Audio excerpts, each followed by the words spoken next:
So this is Dr. Lewis going through some topics covered in the lecture course on structure and reactivity.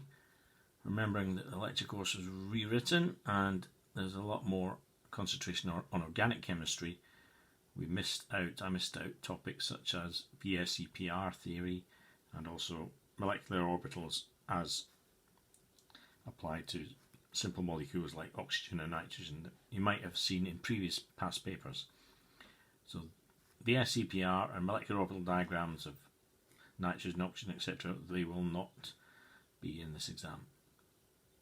So in the lecture file, and you look at your PowerPoint files called L3 Organic Chemistry, one of the topics covered was how to spot an oxidation, a reduction, or no change in oxidation state.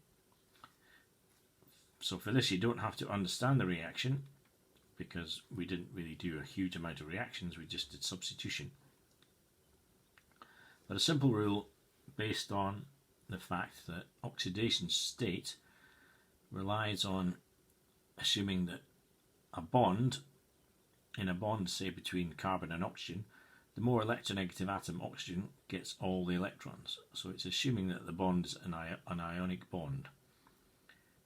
Now it so happens that for organic chemistry, the heteroatoms, which is anything apart from carbon and hydrogen, which bond to carbon, which will be things like nitrogen, oxygen, the halogens, fluorine, carbon, fluorine, chlorine, bromine. These are all more electronegative than carbon. So this rule relies on that fact to identify an oxidation or reduction. So all you need to do, remember, is to just look at the carbon at the centre of the functional group which is being changed. So that's a key thing to spot. So in this case the functional group is that based on that carbon, and that's the carbon it becomes over there. If the number of bonds to a heteroatom directly attached to that carbon and no further away, if it increases, it's an oxidation. If it decreases, it's a reduction.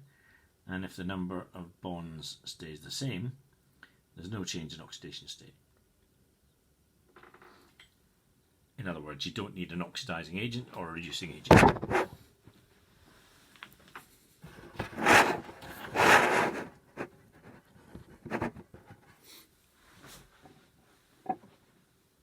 Now, in this example, we've got two bonds to heteroatom. So that carbon there has got carbon-carbon and then two bonds to N. This carbon over here has again got two bonds to heteroatom. So the number of bonds to a heteroatom stays the same. So it's the same. Oops. Therefore, no change in oxidation state.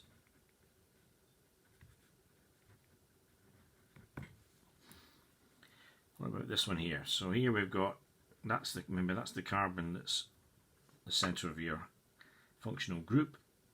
There are two bonds to heteroatom and to one bond. So now there's just one bond to O.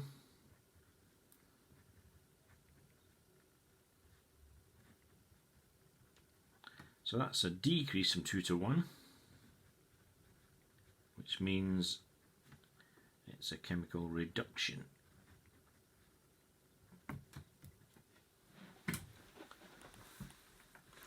Now the third example down here, it's an ester and it's been hydrolyzed to an acid. But this is the carbon at the centre of the functional group, that one there. So again there's 1, 2, 3 directly attached.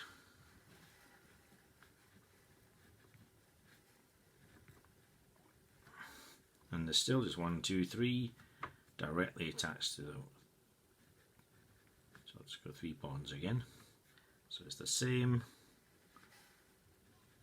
implies no change in oxidation state. Is there enough room for state? Here we've got carboxylic acid changed to a completely different looking functional group. But remember, there's the carbon which is remaining the same. That's the centre of the functional group. So here we've got, again, 1, 2, 3 bonds to heteroatom, and still 1, 2, 3, 3 bonds. So it's the same, which implies no change. So you can convert a carboxylic acid to a nitrile, and it doesn't involve a change in oxidation state. It can be done. It's really done through 2 steps, but all you're interested in, does that require oxidation or reduction? No, it doesn't.